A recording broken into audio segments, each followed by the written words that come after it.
ای تشنه صد پاره تن ای بی کفن وای ای بی کفن. کتنی بلندی عطا کرتا ہے یہ ذکر.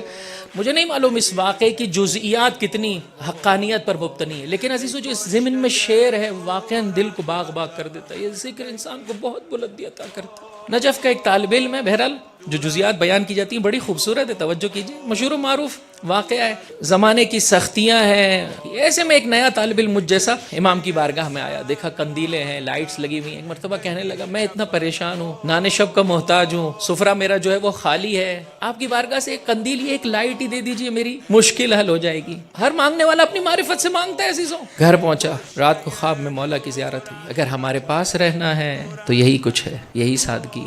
ہاں اگر دنیا کا طالب ہے تو جا ہندوستان میں بھی جا حیدرآباد دکن، وہاں کے ایک راجہ کے پاس جا اور جا کر کہ یہ جملات، تیری مشکل حل ہو جائے گی. بے آسمان رود وقار آفتاب کنت. اٹھ کر آیا امام کی بارگاہ میں، مولا میں کیا مانگ رہا ہوں، آپ کیا دے رہے ہیں، میری مشکل حل کیجئے. میرے پاس ایک رات کے کھانے کے لالے ہیں اور آپ کہہ رہے ہیں جاؤ ہندوستان، اور وہ بھی ایک راجہ کے پاس جا کر میں ایک غریب تنگ دست انسان اور جا کر یہ جملہ کہوں. مجھے سمجھ میں نہیں آ رہا ہے. دوسرے دن دوبارہ خواب میں یہی منظر دیکھا.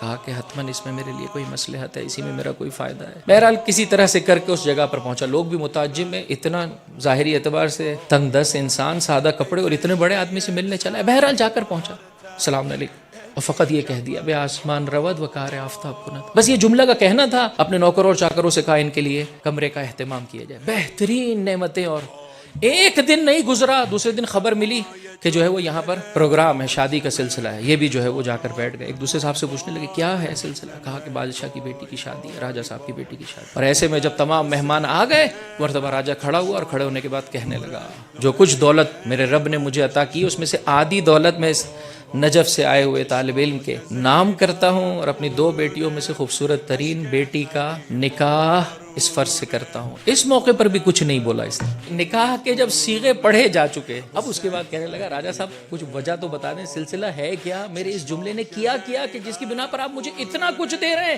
اتنا نواز رہے ہیں، میں کہاں تھا، مجھے کہاں لا کھڑا کیا آپ نے.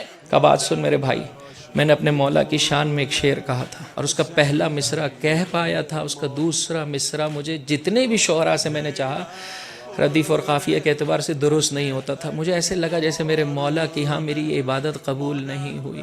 تو میں نے نظر کی اے آقا جو کوئی بھی ایسا شعر لا دے جو دل کو بھا جائے کہ ہاں میرے مولا کے ہاں میری یہ عبادت قبول ہو گئی، تو میں اپنی ایک بیٹی کی شادی اور اپنا آدھا مال اس کے نام پر کر دوں گا. اور تو یہ جو شعر لایا ہے، کہا یہ میں نہیں لایا ہوں، یہ میرے مولا ہی کی عطا ہے. کیا پہلا شعر کیا کہا تھا؟ اس نے یہ کہا تھا بے ذرے گر نظر لطف بو تراب کند. بے ذرے گر نظر لطف بو تراب کند، بے آسمان رود وقار آفتاب کند.